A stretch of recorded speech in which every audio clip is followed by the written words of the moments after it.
안녕하세요. 해피 뉴 이어의 유진영 원장입니다. 오늘은 조금 특별한 이야기를 드리려 합니다. 이명, 기울림, 청각 과민증처럼 귀 증상을 겪고 계신 분들 중에서 만성적인 피로감까지 함께 느끼고 계신다면 이 영상을 꼭 끝까지 시청해 주세요. 이러한 증상들은 단순한 청각 문제가 아니라 몸 전체와 뇌, 또 신경계의 피로가 귀를 통해 신호를 보내고 있을 수도 있습니다. 만성 피로 증후군, 흔히 크로닉 퍼티그 신드롬이라고 부르는 이 질환은 몸의 에너지 대사, 면역계, 신경계 전반에 영향을 주는 복합적 질환입니다. 그 영향은 귀로도 이어질 수 있는데요. 예를 들어 지속되는 스트레스나 염증 반응이 혈류를 떨어뜨리고 귀 속 미세혈관에 영향을 주면 청각기관이 예민해지거나 손상될 수 있습니다. 또한 신경이 예민한 상태에서는 평범한 소리가 너무 크게 들리거나 이명, 기울림처럼 청각 자극에 과민한 반응이 생길 수도 있는 거죠. 즉, 귀에서 들리는 불편한 소리는 청각 문제가 아닌 전신 피로와 신경계의 부담이 귀로 나타난 것일 수 있습니다. 만성 피로를 겪는 분들에게 가장 중요한 건 몸을 쉬는 것도 중요하지만 뇌가 회복될 수 있는 진짜 쉼을 주는 것입니다. 단순히 누워있는 것만으로는 부족하고요. 뇌의 과부하를 줄이고 신경계를 안정시키는 방법이 필요합니다. 첫 번째 방법은 시각 자극을 줄이는 것입니다. 눈앞에 보이는 화면이나 강한 조명, 너무 많은 시각 정보들은 뇌를 쉬지 못하게 만듭니다. 둘째는 청각 자극을 줄이는 것인데요. 시끄러운 소음이나 이어폰 사용을 줄여서 귀와 뇌가 동시에 쉴 수 있는 시간을 만들어 주셔야 하며, 셋째는 감정 자극을 최소화하는 것입니다. 불안하거나 스트레스가 주는 상황을 피하고 몸과 마음이 긴장을 풀 수 있도록 도와주셔야 합니다. 그리고 마지막으로 가장 추천드리는 방법은 리셋 타임을 만드는 것입니다. 하루 중 잠깐이라도 1분에서 3분 정도 아무것도 하지 않고 멍하니 있는 시간, 그 자체만으로도 뇌는 충분히 숨을 쉴 수 있게 됩니다. 이런 작은 실천들이 지친 뇌와 신경계에 숨 쉴 공간을 만들어줍니다. 그럼 구체적으로 어떻게 적용할 수 있을까요? 단계별로 알려드리겠습니다. 첫 번째는 청각 쉼 구간 만들기입니다. 하루에 한 번은 귀가 완전히 쉴 수 있는 시간을 꼭 만들어 주세요. 조용한 방에서 귀마개를 착용하거나 방음이 되는 공간을 활용해 소리를 완전히 차단한 절대적인 고요 속에 잠시 머무는 것인데, 이건 단순한 조용함이 아니라 귀와 뇌가 동시에 회복할 수 있는 시간입니다.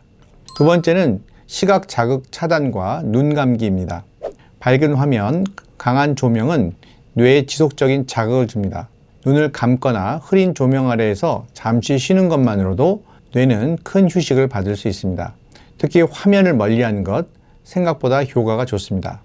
세 번째는 미니 브레인 리셋, 즉 1분에서 3분 정도 멍하니 있는 시간입니다. 아무 생각 없이 잠시 숨소리나 손끝의 감각에만 집중해 보세요. 이건 명상이 아닙니다. 그냥 뇌를 쉬게 하는 아주 짧은 쉼입니다. 필요하다면 조용한 자연의 소리를 배경으로 틀어두는 것도 도움이 됩니다. 네 번째는 점진적인 이완 호흡과 귀에 집중하는 연습입니다. 복식 호흡을 하면서 뇌 쉴 때마다 귀 주변이 편안해지는 것을 상상해 보세요. 이런 상상은 실제 신경계를 안정시키는 데 도움이 됩니다. 처음에는 어색할 수 있지만 반복할수록 편안함이 커지는 것을 느끼실 수 있을 겁니다.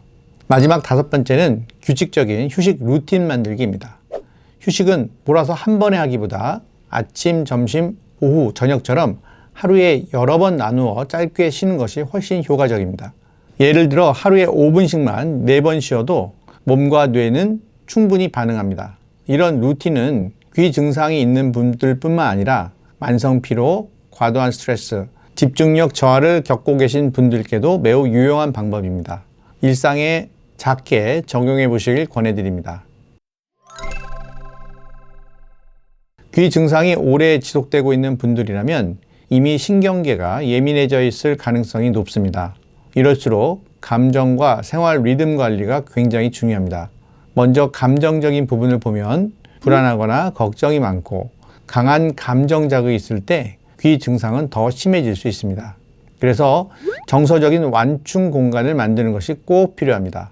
명상이나 심호흡, 저강도의 요가 또는 일기쓰기 같은 활동을 하루 일과 중에 짧게라도 넣어보세요. 그 자체만으로도 신경계를 안정시키는 데 큰 도움이 됩니다. 두 번째는 수면 리듬입니다. 특히 일정한 시간에 자고 일어나는 습관을 들이는 것이 정말 중요합니다. 그리고 낮 동안에 햇빛을 충분히 쐬어주면 밤에 수면을 유도하는 멜라토닌이 더 잘 분비될 수 있습니다. 그래야 깊은 잠, 회복의 잠을 잘 수 있습니다. 세 번째는 영양과 수분입니다. 항산화 작용을 하는 신선한 식품들, 그리고 비타민과 미네랄, 충분한 물 섭취까지 잘 챙기셔서 몸이 균형을 찾아가야 귀와 뇌도 함께 회복될 수 있습니다. 마지막으로 귀 증상이 오래 지속되고 스스로 조절이 어렵다고 느껴진다면 귀 전문의나 신경과 전문의의 도움을 받는 것도 권해드립니다. 전문적인 진단과 조언을 통해 보다 정확한 방법으로 회복을 이끌 수 있기 때문입니다. 지금 이 영상을 보고 계신 분들 중에도 이명이나 귀 울림으로 힘들어 하시는 분들 많으시죠? 혹시라도 내가 어디가 고장난 것은 아닐까? 왜 나는 이 소리가 사라지지 않을까? 라는 생각이 드셨다면 그 소리는 몸과 뇌가 보내는 신호일 수 있습니다. 당장 없어지지 않더라도 괜찮습니다. 하루하루 작은 회복 루틴을 쌓아가면서 신경계는 점점 회복의 방향으로 움직이게 되어 있습니다. 오늘 영상에서 소개한 뇌 회복 휴식 루틴을 귀 증상에 맞게 그리고 자신의 특성에 맞게 시도해 보세요. 그리고 그 과정에서 느끼는 변화나 궁금한 점은 댓글로 편하게 남겨주시면 제가 귀 전문의로서 할 수 있는 부분에서는 여러분들께 최대한 도움을 드리겠습니다. 오늘도 시청해 주셔서 감사드리며 다음 영상에서 또 인사드리겠습니다.